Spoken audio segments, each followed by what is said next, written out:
का 50% हमने कहा कि हम लोग इंडिया में 50% of total energy we would generate by renewables. और मेरे बाद जो राठौर जी बोलने वाले मेरे ख्याल से is going to talk more about solar and renewable energy, तो मैं इसका जिक्र एक दो बार करके फिर छोड़ दूंगा उनके लिए कि वो बताएंगे कि कैसे रिन्यूएबल एनर्जी में अपॉर्चुनिटीज हमारे सबके लिए हो सकती है। और तीसरा हमने बोला कि इंडियन रेलवे जो कि एक साल में पूरे विश्व के पॉपुलेशन को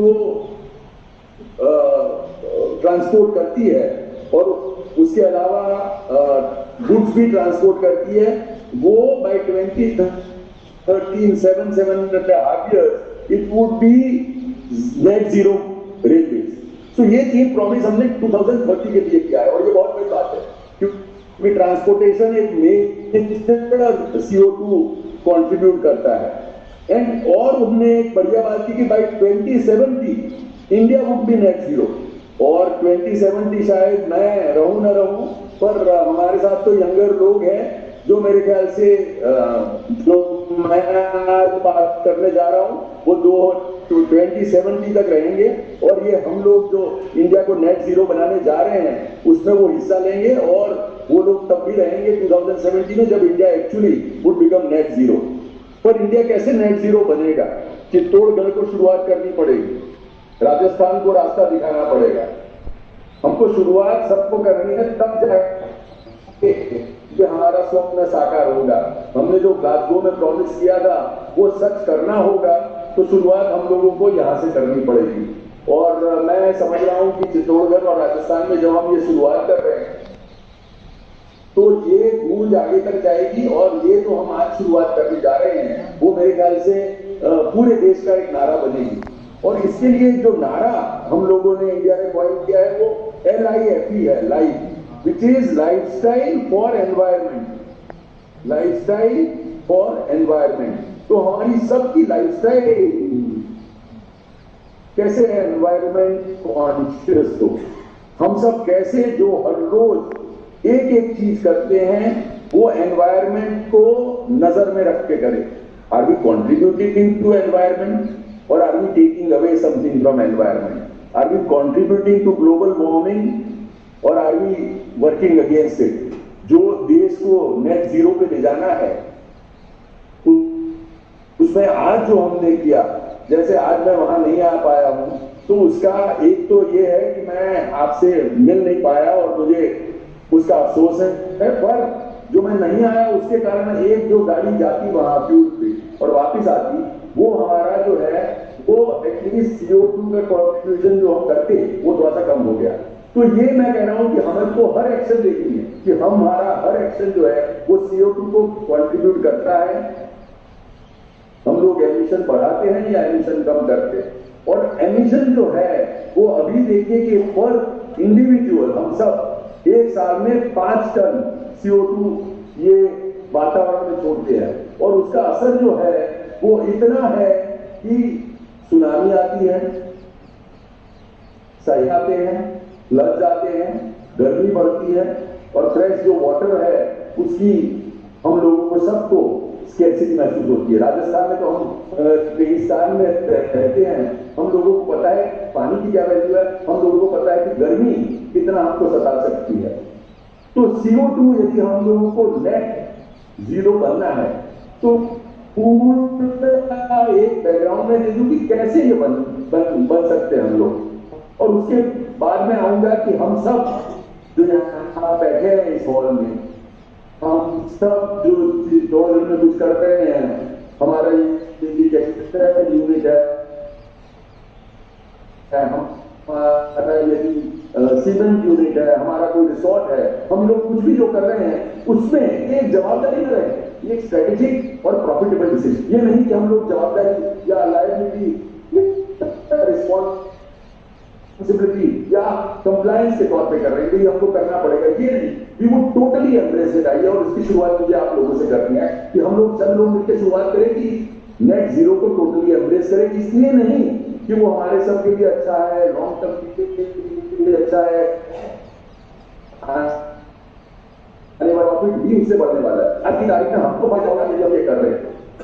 तो ये है कि विश्व में CO2 जो है उसका इक्वेशन क्या है, और फिर वो इक्वेशन में कहाँ हम लोग जीरो पे आ सकते हैं, उसकी बात कर रहा हूं। तो जो CO2 इक्वेशन है multiply by E multiply by C, इसमें P इज फॉर पीपल, हम सब जो है आज के जो पॉपुलेशन है हमारा 700 करोड़ के करीब, वो सब है P।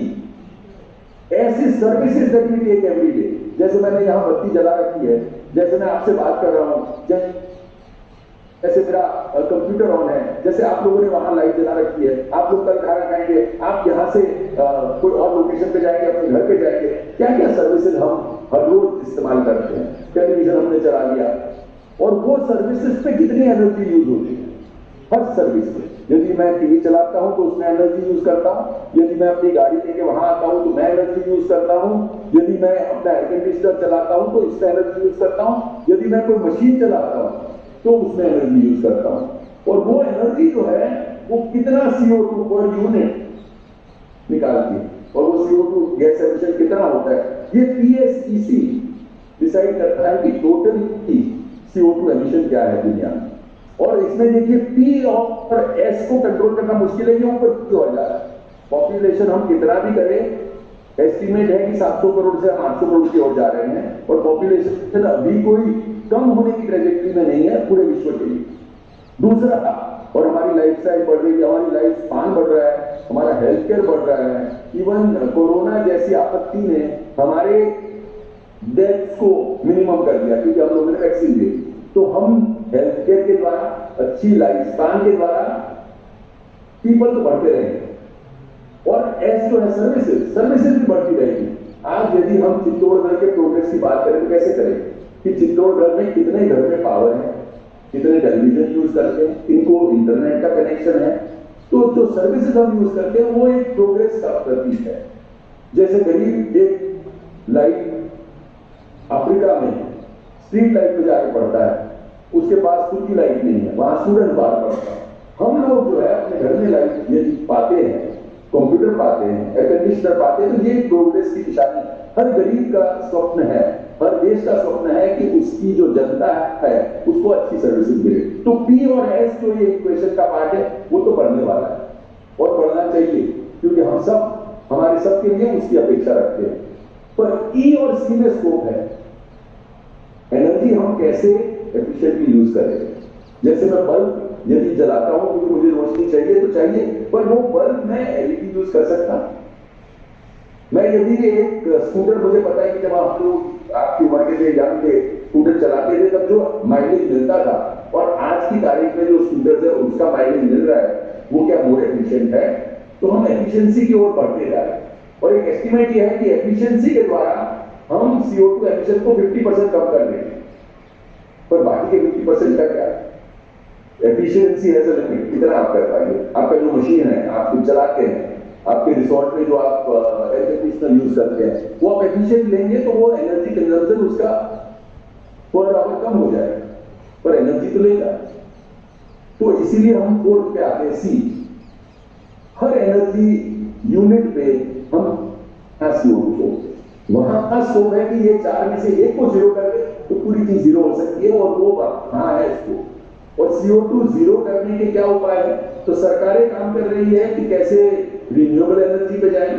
तो हमारे जो मित्र है आगे बात करेंगे कि रिन्यूएबल एनर्जी के द्वारा हम लोग कैसे अपना CO2 कम कर दें।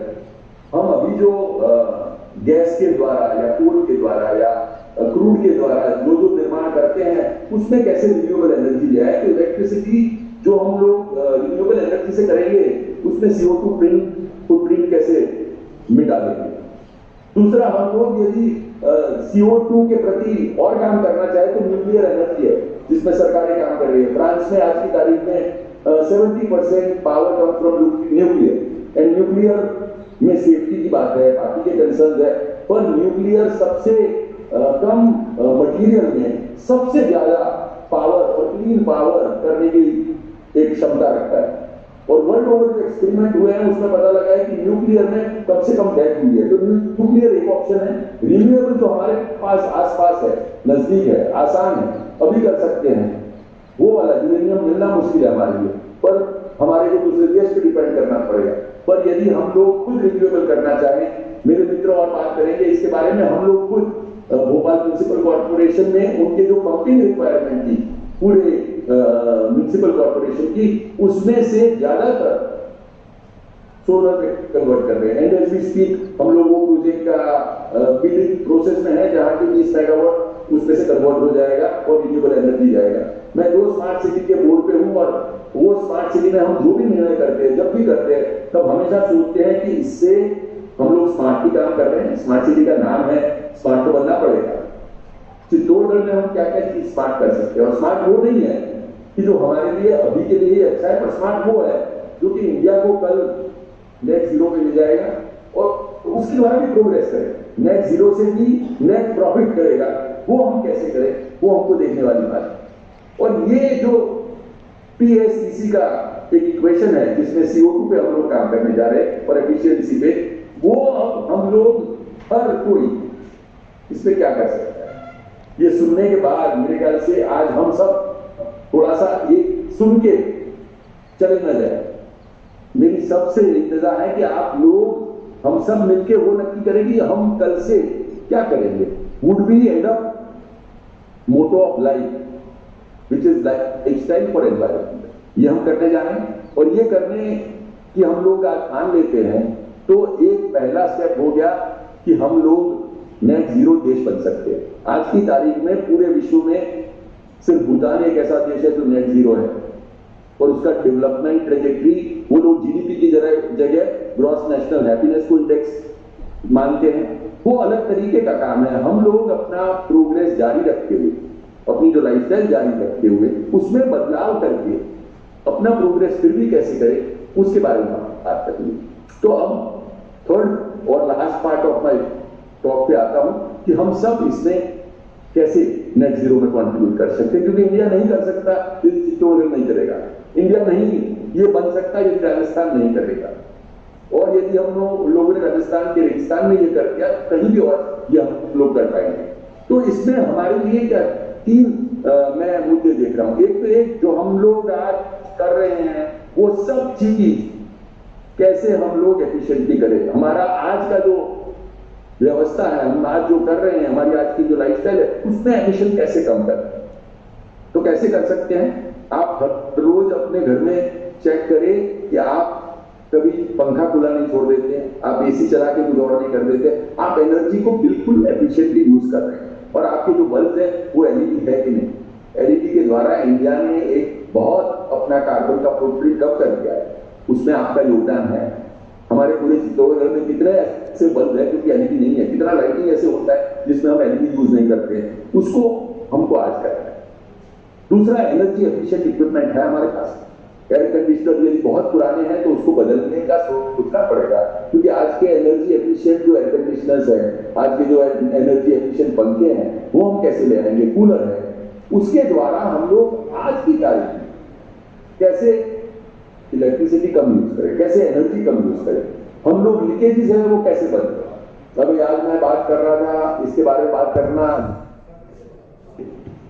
पूरे विश्व में 30% है, 30% का फूड इज गेटिंग वेस्टेड। जो डेवलप्ड कंट्रीज है उसमें फूड कंज्यूमर साइड पे वेस्ट होता है कि प्लेट में ज्यादा रह जाता है। हमारे जैसे जो डेवलपिंग कंट्री है उसमें ग्रोइंग साइड पे रह जाता है कि हमारे जो ग्रोथ हम करते हैं वो वेजिटेबल्स, वो फ्रूट, वो प्रोडक्ट्स हम लोगों तक पहुंचा नहीं पाते हैं। हमारा जो कोल्ड चेन है वो बराबर नहीं है, हमारे व्हीकल्स जो है वो फुल्ली रेफ्रिजरेटेड नहीं है, हमारे वेयरहाउसेज जो है वो इतने इक्विप्ड नहीं है। तो इसके कारण फूड वेस्ट होता है। आज की तारीख में आप ये तो नक्की करें कि आप इतना ही फूड बनाएंगे जितना कि आपको चाहिए।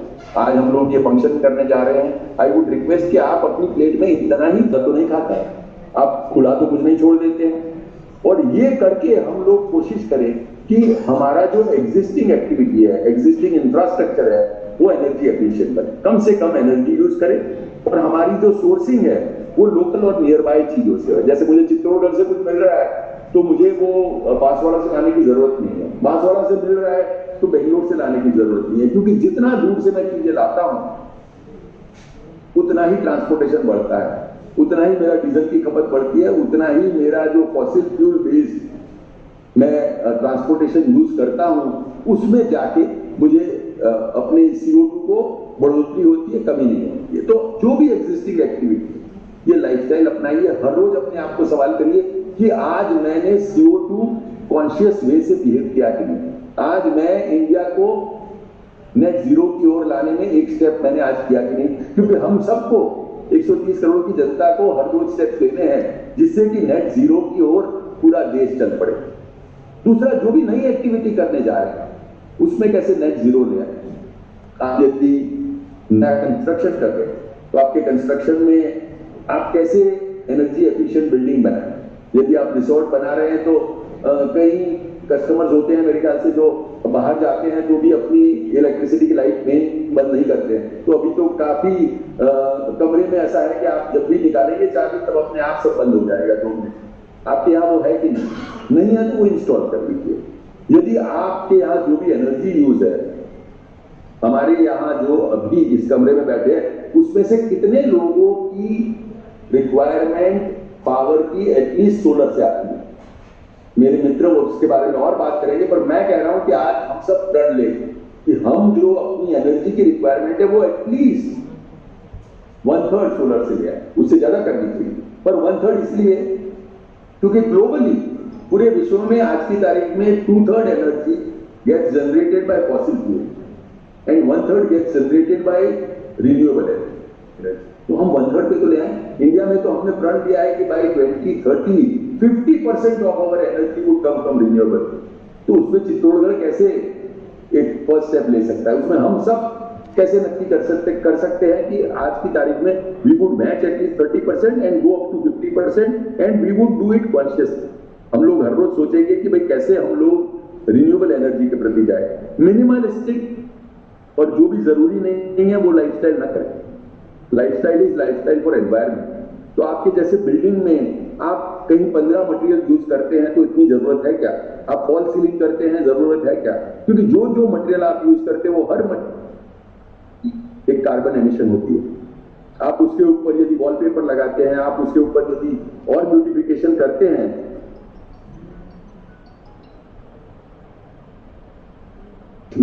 हम लोग यदि सिर्फ दिखाने पे ना जाए कि भाई देखने में अच्छा है, हम लोग ये भी कहें कि देखने के साथ साथ ये एनवायरनमेंट के प्रति जागरूक डिसीजन है कि नहीं मेरा, ये मेरी डिजाइन है वो उसके साथ हार्मनी में जाती है कि नहीं।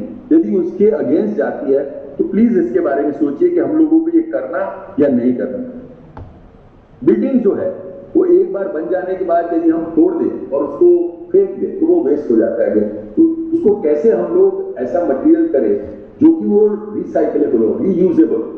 जैसे आप कोई तरीके का ऐसा material pre fabricated material use करें जो कि आज की तारीख में आपको वो बिल्डिंग तोड़ के कहीं और जाना है तो आप उसको यूज कर सकते हैं। तो मॉड्यूलर टेक्नोलॉजी यूज करें, टेक्नोलॉजी बहुत है, तो हम ऐसी कोई चीज कर ले ताकि हम लोग जो भी बिल्डिंग है बनाया है उसका मटेरियल है उसको रीयूज करें, उसको फेंकने की बात ना करें। जैसे फेंकने की बात करेंगे तो वो एनवायरमेंटली कॉन्शियस नहीं रहेगा।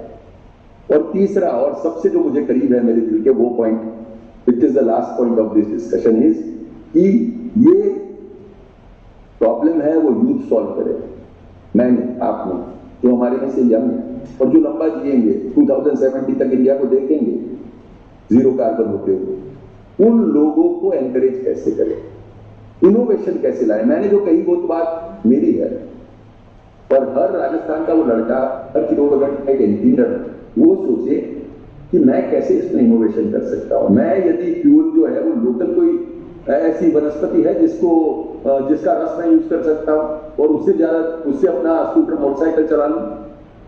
आइडियाज बहुत है। Youth is intelligent, youth is enthusiastic, youth can think out of box. हम लोग क्या करेंगे, आउट ऑफ बॉक्स कोई बात करता है तो उसको हंस देते हैं, वो मत करिए। जो भी यूथ एनवायरमेंट के लिए कुछ भी करना चाहे तो उसको एनकरेज करिए। मैं कई इंक्यूबेशन सेंटर को हेड कर चुका हूं। हमारी एक यूनिवर्सिटी जिसमें मैं बोर्ड पे था, Ganpati university, that was recognised incubation centre जिसके द्वारा government of Gujarat was giving funding of 10 and 20 lakhs for project and marketing. Rajasthan में भी वो व्यवस्था होगी। मैं कह रहा हूं कि हम लोग चित्तौड़गढ़ में और उसके आसपास जो भी यूनिवर्सिटी है और मैंने ऋषिराज भाई को बोला था I would like to be part of that. उसमें कैसे इंक्यूबेशन सेंटर्स करें, क्योंकि यूथ के पास एक एनर्जी है, उनके पास आइडियाज है, हम कैसे उनका हाथ थाम दें, क्योंकि वो लोग इंडिया को आगे ले जाएंगे। वो इंक्यूबेशन में ऐसे आइडियाज करेंगे जिसके द्वारा एनर्जी को हम बचा लेंगे, जिसके द्वारा नेट जीरो के प्रति जाएंगे, और वो इस तरीके से नेट जीरो जिससे नेट प्रॉफिट होगा। और मैं कह रहा हूं कि चित्तौड़गढ़ से जो आइडिया आएगा वो कल चाइना तक जाएगा, और वहां चाइना के सीखने की जगह हम चाइना को सिखाएंगे कि भाई ये जो हमारे एटमॉस्फेयर में है, यदि रेगिस्तान में, राजस्थान में, तो उसमें क्या रेलेवेंट, उसमें कैसे नेट जीरो कर सकते हैं, उसमें क्या वो ऐसी चीजें हैं जो कि इन्वेंशन और आविष्कार के तौर पे कल दुनिया को एक नया रास्ता दिखाएगी। तो जो भी हमारा यूथ है चित्तौड़गढ़ का, राजस्थान का, उसको हम एनकरेज करें, और उनको फंडिंग चाहिए, उनको पैसा चाहिएगा, क्योंकि उनको एनर्जी चाहिए। ये जो आइडियाज है वो वरना आइडियाज के तौर पे ही मर जाते हैं अनलेस हम उनको एनकरेज करें, उनको आगे तक ले जाए, उनको पायलट स्केल होने में अपनी एनर्जी और एंथुजियाज्म दे, और आगे वो एक सक्सेसफुल एंटरप्राइज बने। उसके लिए हमको यूथ को एनकरेज करके आगे बढ़ाना है, and that youth would come with innovative ideas. एक इनोवेटिव आइडिया मैंने ये सुना है जिसपे विश्व में काम हो रहा है कि जो CO2 बाहर हम लोग सब फेंक रहे हैं, वो कैसे हम लोग वापिस सक करें, और सक करके अर्थ में डाल दें, और उस पर बहुत काम हो रहा है। चित्तौड़गढ़ का और राजस्थान का युवा है वो और कुछ सोचेगा, हम लोग जो सोच रहे हैं उससे कोई अलग, और that new idea would change the world. और उनको हमको एनकरेज करना है, उनको हमको पैसा देना है, उनको हमको एक ऐसी इकोसिस्टम बनानी है जहां की वो they will encourage, they will they are contributing. और यदि वो कोई कर लेता है, आज ये मेरी बात सुनकर यदि कोई चित्तौड़गढ़ का एक लड़का कुछ आगे बढ़ जाता है, कोई इंजीनियरिंग कॉलेज में हम ये इंक्यूबेशन सेंटर चालू कर देते, कोई क्रेजी आइडियाज को हम at least pat at the back दे देंगे, बढ़िया तुमने किया और मैं तेरे साथ हूं, ये करेंगे तो मेरे ख्याल से हम लोग ने आज जो सेमिनार किया वो एक वर्थवाइल बनेगा।